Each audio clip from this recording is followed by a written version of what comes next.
அனைவருக்கும் வணக்கம். இப்பொழுது பாவ மூட்டை என்னும் சிறு நாடகத்தை காண இருக்கிறீர்கள். இதில் டேவிட் என்னும் வாலிபன் எப்படி தன் பாவ மூட்டையை தன் வாழ்நாளில் சேர்த்துக் கொள்கிறான் என்பதை காண்போம்.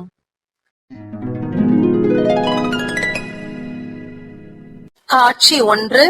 டேவிடின் இல்லத்தில் டேவிடும் அவனது அம்மாவும்.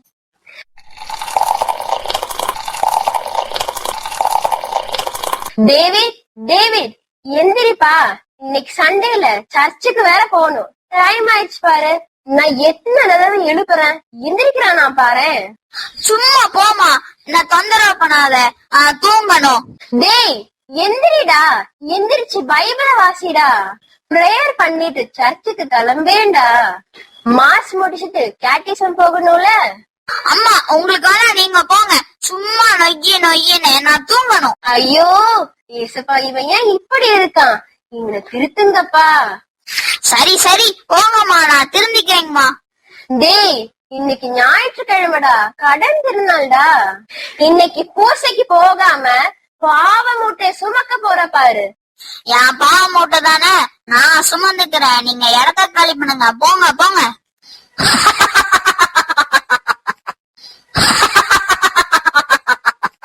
அம்மாக்கு கீழ்படியல, பூசைக்கு போகல, நம்ம பக்கம் இழுத்துட்டோம்ல.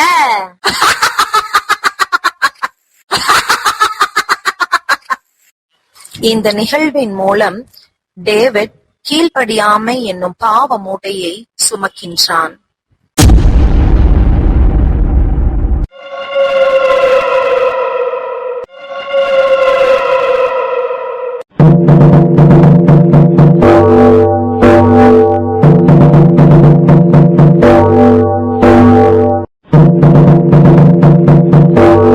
காட்சி 2.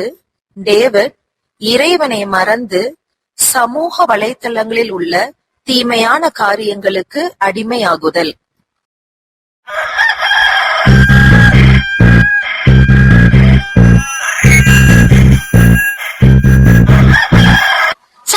நல்ல கனவை கலைச்சிட்டான். யாரா இந்த அலாரத்தை கண்டுபிடிச்சதே?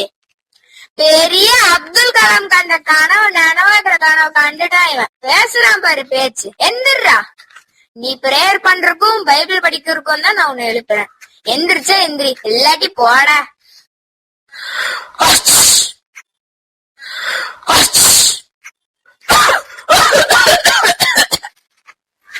என்ன உன் மேல இவ்வளவு தூசியா இருக்கு? உன்னை எடுத்து வாசிச்சு ரொம்ப நாள் ஆச்சோ? டேவிட் எங்கிட்ட வா, உன்ன மாதிரி என் என்கிட்ட வர மாட்டேங்கிற. Message for David, message for David. ஏன்பா பைபிள், கொஞ்சம் வெயிட் பண்ணு, அவன் உயிர் நண்பனை கூப்பிடுறான். ஹலோ ஹலோ, மெசேஜ் வந்திருக்குன்னு தானே சொன்னேன். ஏதோ போன் வந்த மாதிரி இவ்ளோ சீன் போடுற. ஓகே ஓகே, சும்மா இரு. எங்க பாரியா, பேஸ்புக்ல மெசேஜ், இன்ஸ்டால மெசேஜ், ஸ்னாப்சாட்ல மெசேஜ், வாட்ஸ்அப்ல மெசேஜ். என்ன சும்மா நினைச்சியா? இது எத்தனை மெசேஜ் வந்திருக்கு பாத்தியில? ஐயாவோட பவர் தெரியாம குறைச்சி எடை போடாத. டேய் டேய் ரொம்ப பேசாத. இந்த மாதிரி எத்தனை பேரை முழுங்கி இருப்பேன். பாரு பாரு, உன் ஹீரோ உன்னை கூப்பிடுறான், வா வா. தலைவா வந்துட்டேன்.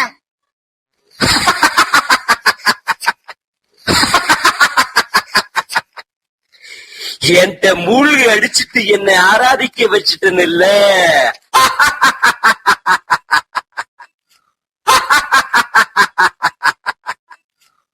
இப்பொழுது டேவிட் தெய்வ நிந்தனை என்னும் பாவ மூட்டையை சுமக்கின்றான்.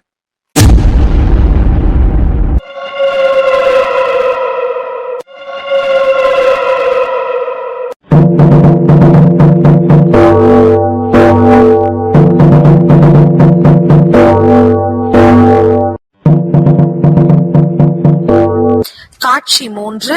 டேவிடும் அவனது நண்பர்களும். இன்னைக்கு நம்ம ஹீரோ படம் ரிலீஸ்ரா, சீக்கிரம் வாயேண்டா. ஐயோ இவன் வேற லேட் பண்றானே, படத்துக்கு டிக்கெட் கிடைக்குமா இல்லையான்னு தெரியலையே. டே மச்சி, வந்துகிட்டே இருக்கேன். டே டிக்கெட்ரா. டிக்கெட்ட பத்தி எல்லாம் கவலைப்படாதரா. 100 ரூபா டிக்கெட் 1000 ரூபாய்க்கு ஒரு வாரத்துக்கு முன்னாடியே புக் பண்ணிட்டேன். எப்படி? டே வண்டி எடுறா. டே 3 பேர் போலாமாடா? ஹெல்மெட்டும் இல்ல, லைசன்ஸும் இல்ல. காமெடி பண்ணாதடா. இன்னைக்கு நம்ம தலைவர் படம் ரிலீஸ்ரா. தலைவருக்கு கட் அவுட் வைக்கணும், தலைவருக்கு பால் ஊத்தணும். பால் ஊத்துறதுலடா, பால் அபிஷேகம் பண்ணணும்டா. தெரியுதுல. ஹெல்மெட் ஆகுது, லைசன்ஸ் ஆகுது, ரூல்ஸ் ஆகுது. போடா மண்ணாங்கட்டி. எவன் கேப்பான்? ராங் ரூட்ல போடா ராங் ரூட்ல போடா.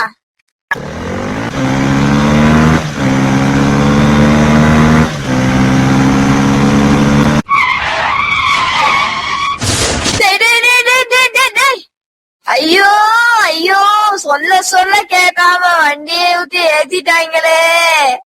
நானே வயசான காலத்துல பொங்கோ பொசுக்குன்னு தட்டு தடுமாறி கோயிலுக்கு போறேன். எவன்டா இடிச்சது? நம்ம சர்ச்சு பசங்க மாதிரி இருக்குதே. ஆமா தாத்தா, ஆமா, நாங்களே தான்.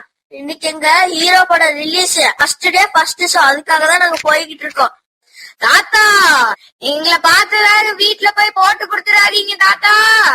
தாத்தா, வீட்டுல போட்டு கொடுத்த இப்ப பைக்க விட்டுதான் ஏத்தணும். அடுத்த டைம் லாரிய விட்டு ஏத்திடுவோம்.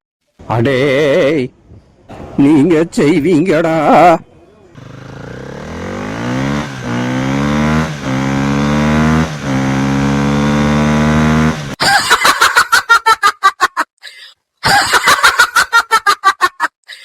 பய புள்ளைங்க நம்ம வலையில சிக்கிட்டாங்க. இனி தப்பிக்கவே முடியாது.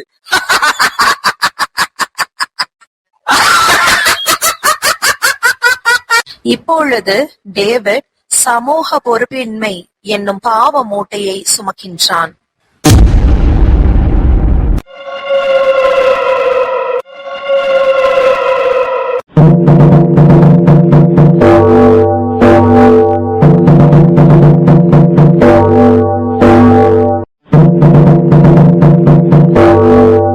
காட்சி 4. டேவிடும் அவனது அரசியல் வாழ்க்கையும்.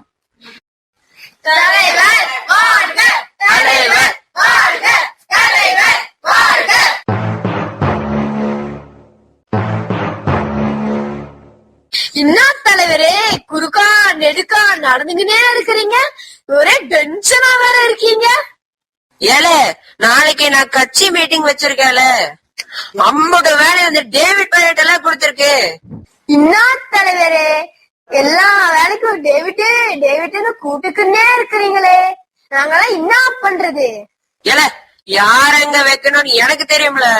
அவனை கொஞ்சம் புகழ்ந்தா போதும்ல, தர மட்டத்துக்கு இறங்கி வேலை செய்வான்ல.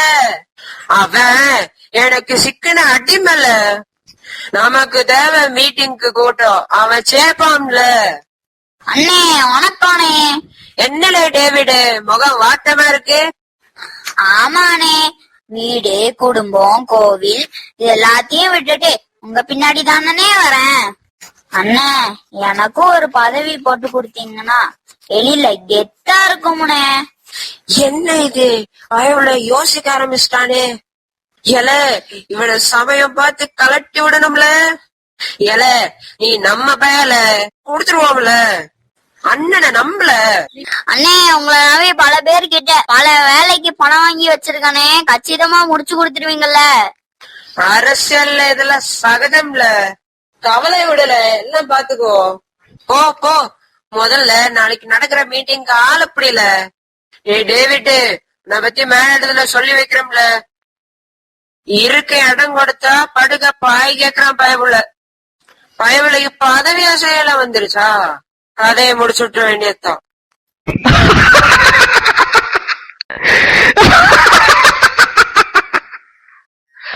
அவ்வளவுதான், டேவிட் வாழ்க்கை முடிஞ்சு போச்சு.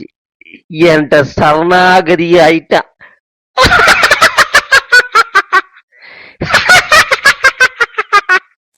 இப்பொழுது டேவிட் பொருளாசை என்னும் பாவ மூட்டையை சுமக்கின்றான்.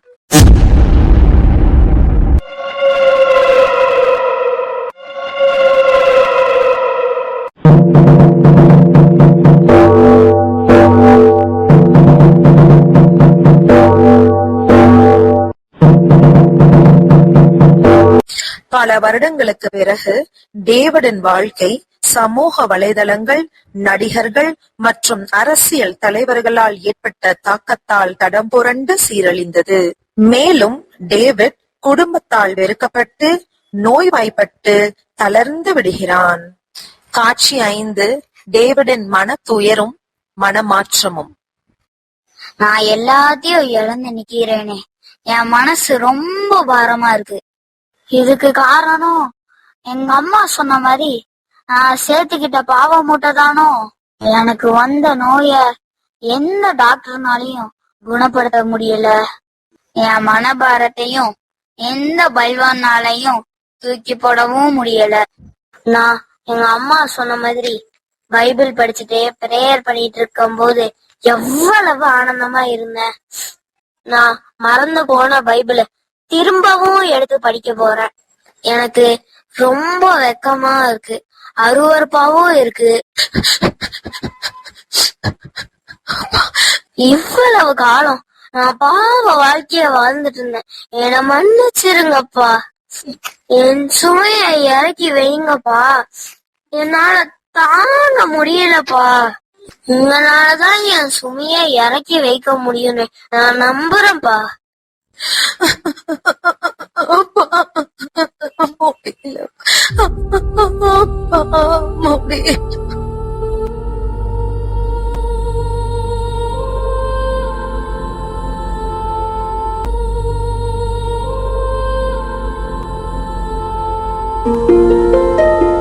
பெருஞ்சுமை சுமந்து சோர்ந்திருப்போரே, எல்லோரும் என்னிடம் வாருங்கள், நான் உங்களுக்கு இளைப்பாறுதல் தருவேன்.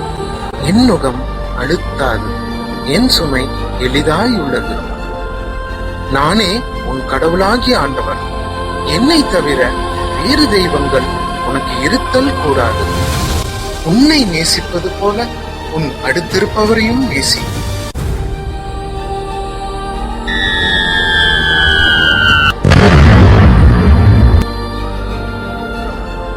அன்பு பொறுமை உள்ளது, நன்மை செய்யும், பொறாமைப்படாது, தற்புகழ்ச்சி கொள்ளாது, இருமாப்பு அடையாது.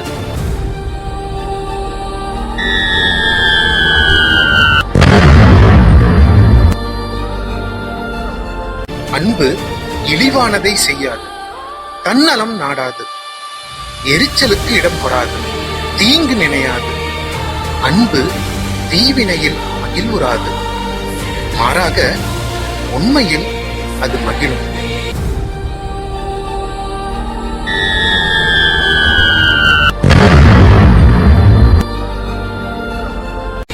அன்பு அனைத்தையும் பொறுத்துக் கொள்ளும், அனைத்தையும் நம்பும், அனைத்தையும் எதிர்நோக்கி இருக்கும், அனைத்திலும் மன உறுதியாய் இருக்கும். சரியா மகனே?